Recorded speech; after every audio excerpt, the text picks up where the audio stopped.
Hey everyone, MtG Freak here, and I have not one, but two Magic the Gathering Amonkhet pre-release packs. I was able to get these at my local card store, just down the road, about a mile or two, for about $25 each.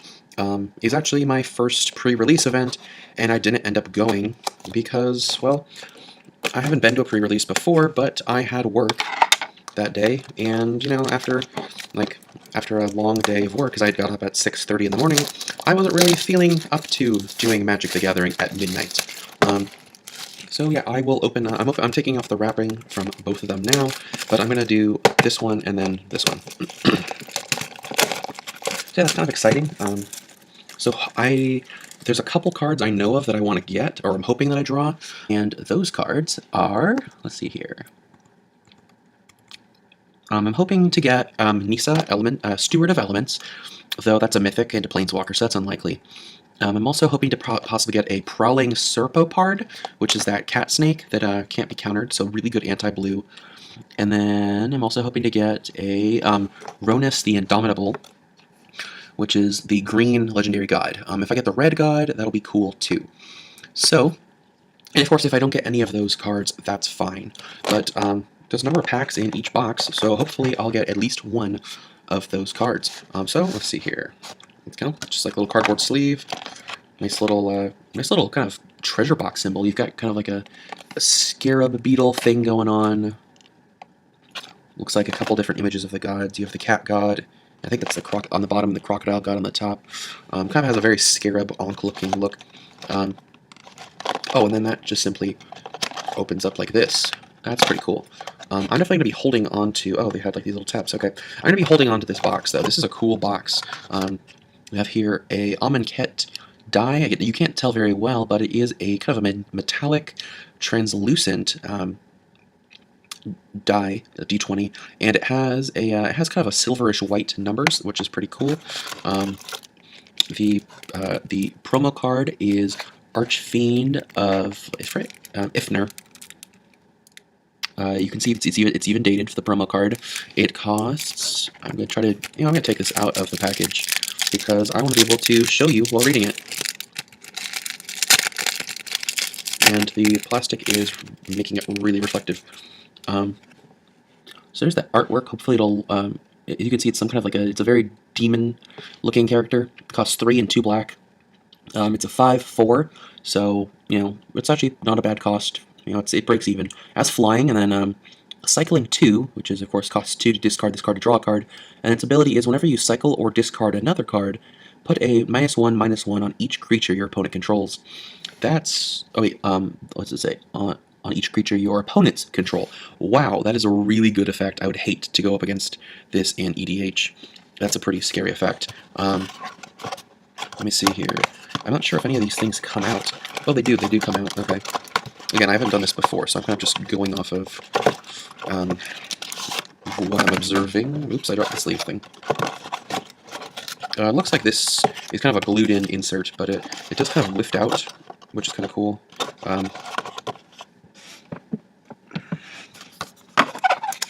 Sorry if my camera's being a little laggy right now. All right, we have a little, kind of not a mini poster, but a welcome initiate, and it has a little thing from a little kind of description, and then a quote from Oketra the True, who I'm assuming is the white god, the white cat god, and then tips for how to do a sealed deck. So basically Then we have the Trials of the Five Gods card. There we go. We got 6 packs, which for $25 is actually a pretty good deal considering most packs cost 4 to 5, depending on the series. So let's open up the first pack then. Ooh, a new artwork for Evolving Wilds. This one looks kind of like a sandstorm going over kind of a grassy field. Scattered Groves, which is actually our rare. It's the Forest Plains with, which is a bicycle land. You can see it has the cycle 2 to discard and draw a card, which is pretty cool. A Quarry Hauler, which is a camel. I honestly did not expect a camel to be a 4/3, which, that means a camel is stronger than a rhino, because rhinos and elephants, I believe, are both 3/3s. That's a pretty strong camel. And the first of our uncommons let me see, I think I can bump up the, there we go, which is Gate to the Afterlife, which is an artifact that I'll end up looking at. Oh, cool. We have one of those dual cards, the ones that have two abilities. So the first way is Reduce. Counter target spell unless its controller plays 3. And the other, sorry, hold on. There we go. The other is Rubble, which is a sorcery that has the ability Aftermath. Cast a spell only from your graveyard, then exile it.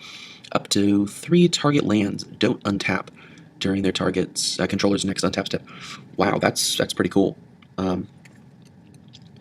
If you're able to put out the 6 mana for that, you can, if someone plays something, you just basically prevent them from playing it, and then you say, well, now you don't even get that mana next turn. That's pretty cool. Next up we have Scaled Behemoth, which is a crocodile. Crocodile being a 6/2, and look at that. You can even see in the scale of people, that is a massive crocodile. Next you have another split card. We have Insult. Oh, this is our rare. Insult. Damage cannot be prevented this turn. If a source you control would deal damage this turn, it deals double that damage instead. That is really strong.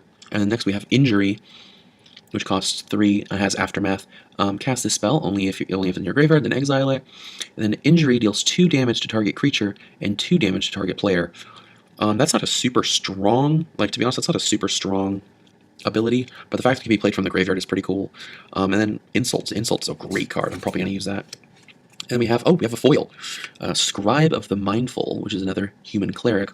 Unfortunately, it's a common, but it's a foil. That's pretty cool. And then we have a Swamp. And, cool, a Beast token. A 4/2 Beast token. And surprising no one, it looks kind of like a cross between a lion and a crocodile, because that's kind of the thing I would expect, knowing how little... I don't know a lot about Amonkhet yet, but just knowing Amonkhet, I'm not surprised that things look like crocodiles. So that's kind of cool. I see a lot of white-black decks happening in this set. We have another split card, which is a uncommon. Onward and Victory. Onward is an instant. Target creature gets X plus X plus 0 until end of turn, where X is its power. Okay.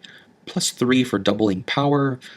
Yeah, it's kind of limited, but it could be interesting. And then we have Victory, which is for 3 after it has Aftermath, and then target creature gains double strike until end of turn.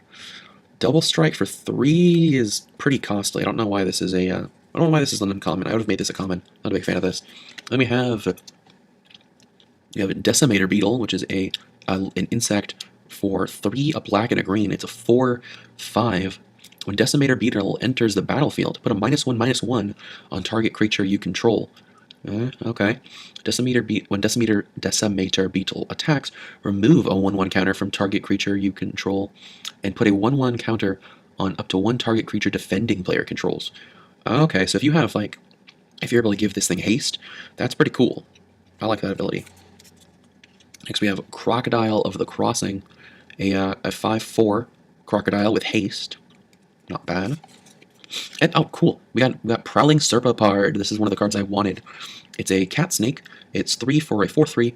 Prowling Serpopard cannot be countered, and creature spells you control can't be countered.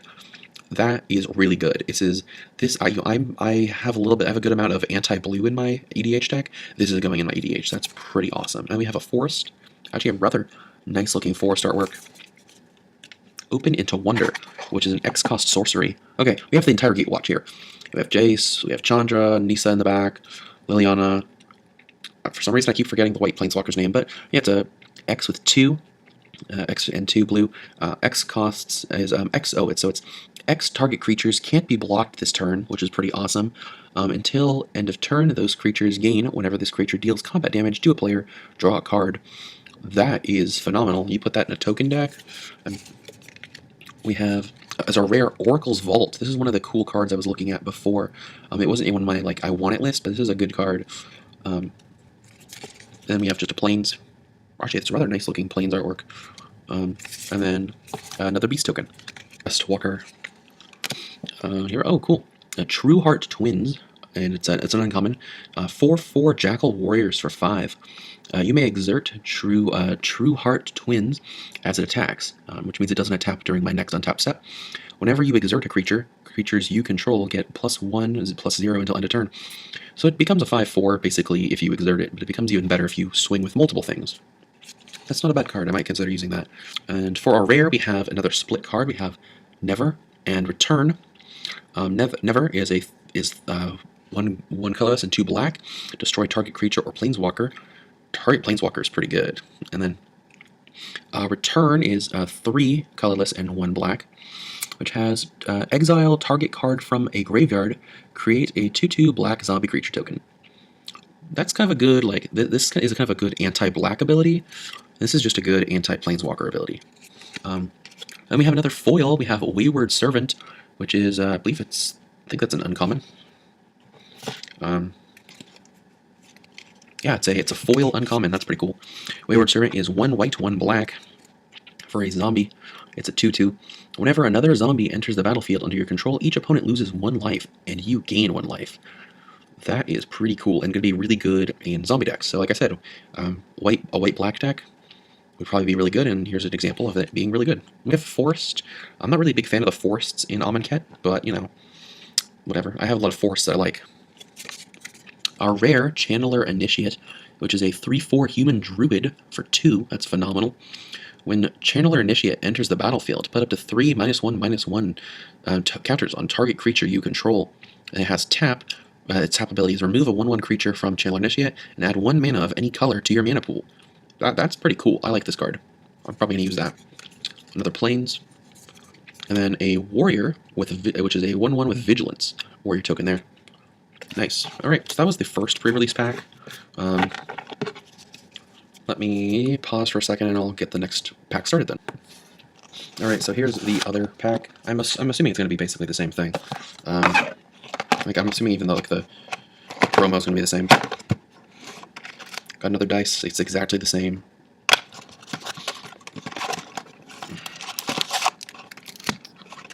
Okay, put this aside. This time our promo is Aven Mind Sensor, which is a bird wizard.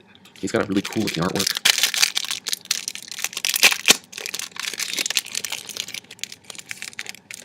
I'll show that off. It's a 2/1 bird wizard for 3. It has flash and flying. So that more than makes up for the fact that it is a 2/1, because it basically means it's worth 4. And then if an opponent would search a library, which includes like scrying, I don't think that maybe includes scrying. So if an opponent would search a library, that player searches the top 4 cards of that library instead. That is a phenomenal effect. You're going to need to put a couple 1/1s on it to keep it alive, but oh wait, it's flying, so it can avoid ground troops. That's actually a really cool effect. I like that. So we have another 6 packs. I am going to be going through the footage that I've recorded so far and basically fast forward. I'm going to be speeding through it. Sun-Scorched Desert. It's kind of cool. Oh, a Wayward Servant. This one's on foil, though. We got a Wayward Servant. Edifice of Authority. It's kind of a cool looking artwork. That's pretty cool. Artifact. Aven, I think it's either Aven or Aven Wind Guide. A white-blue bird warrior. That'll be cool. And then our rare is Cut and Ribbons. So Cut is a colorless and a red to deal 4 damage to target creature. That's actually a really good effect, because normally that would cost either 3 or 4. And then Ribbons is an X cost and 2 black with Aftermath. And then each opponent loses X life, which is a phenomenal ability if you're able to do that. And then next we have a Mensta Mountain. And then, an insect token. It is a 1/1 token insect. A little scared beetle sitting on a skull. It's kind of cool. And then Amonkhet Story Spotlights. I guess apparently if you have these cards, it kind of tells the story of Amonkhet, I guess. So like for example, on Cut and Ribbons, it says it is card, was it 223 out of 269. So here it's saying that on cards 25, 84, 2, 123, and 15, it has kind of spotlights from the story. That'd be kind of cool. I want to see how many of those I actually have.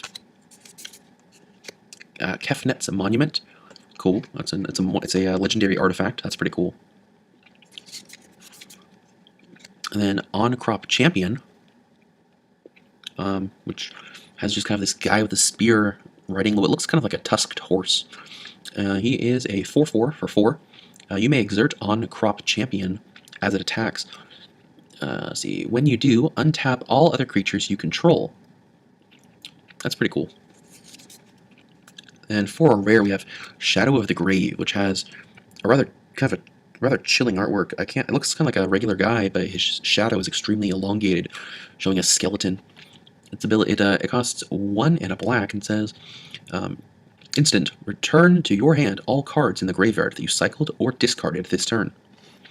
So if you have a lot of cycling or discarding, that could be really, really good. Instant.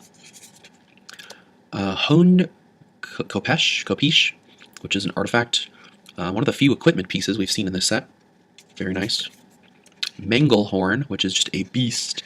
It looks kind of like a hippo rhino with big tusks, like a hippo rhino crossbreed. Edifice of Authority, yet another one of those. We have Spring and Mind, interesting. Spring costs 2 and a green. Search your library for a basic land, put it onto the battlefield tapped, then shuffle your library. Not bad for an uncommon. And then Mind costs 4 and 2 blue with Aftermath and just has draw 2 cards. Not the best ability, but I mean, if you're playing a blue-green deck, this could be pretty decent. And we have for a rare, Irrigated Farmland, which is a plains and an island with bicycle. We have just a standard mountain. Though obviously instead of mountains, there's pyramids. It's pretty nice. And then we have a 2/2 zombie token. Very nice, very nice. It's like the second pack in a row to give me trouble. There we go. Just tear open the front of it. Hi. Yeah, look at the camera. Are you done? Can you get down? Good cat. He just woke up from a nap. And then our rare is Regal Caracal, which is a cat creature. It costs 5 for 3/3. And other cats you control get 1/1 and have lifelink. That's a good ability. When Regal Caracal enters the battlefield, create 2 1/1 white cat creature tokens with lifelink. That's great because they become, of course, 2/2s with lifelink. Has a little bit of flavor text there. That's a pretty cool card. I like this. I would use that if I was running a white deck. Oh, and another Regal Caracal. Nice, okay. And then we have a foil Irrigated Farmland. Wow. That's pretty cool. That's worth some money. Mummy? A Quarry Hauler. Yeah, that was the camel I was talking about earlier, the 4/3 camel. It's crazy. Impeccable Timing, which is a white instant. That sounds like a white instant card. It sounds like a white card. We have Start and Finish. Start is an ability that says create 2 white warrior creature tokens with Vigilance. Not terrible for 3. I mean, it is an uncommon, so hopefully the finish will be better. But 3 for 2 1/1s with Vigilance isn't amazing, but, you know, it's decent. Then we have Finish, which costs 2 and a black, it has Aftermath, and then add an additional cost to cast Finish. Sacrifice a creature, destroy a target creature. Okay, so if you did Start and then Finish, you could destroy one of your own to nuke something. That's not bad. Then we have Trial of Solidarity, enchantment. Looks like that's Oketra's Trial. And, our rare is another Shadow of the Grave. Okay, that's a little disappointing. Forest with actually a kind of somewhat decent artwork this time. Okay, so I have a giant stack of commons that I could show you, but you probably don't want to see all that. What you do want to see is the good stuff. So I guess, not that people care about tokens, but token-wise, I got 2 Labyrinth Guardians, a Zombie, Unwavering Initiate, Insect, Warrior, and 2 Beasts. As for kind of your general rares, there are, let's see here, 2 copies of Shadow of the Grave, 2 Regal Caracals. This isn't a rare, but I'm going to put this in my trade binder, is the double Edifice of Authority, as well as a Kafnit's Monument. I feel like this is going to be a popular card in trades. There's a Cut and Ribbons, a Never Return, an Insult and Injury, Scattered Groves, and then an irrigated farmland. And the best part about irrigated farmland is I also have one in foil. So I have 2 irrigated farmlands. I also have a foil Wayward Servant, a foil Scribe of the Mind, and then the 2 promos were foil Avon Mind Censor and a foil Archfiend of Ifnir. Thank you all for watching. Until next time, I'm Metagross Freak, and if you want to see more videos like this, leave a comment below, and I'll try to do that for future pre-release events. So, thank you again, and I'll see you next time. Bye.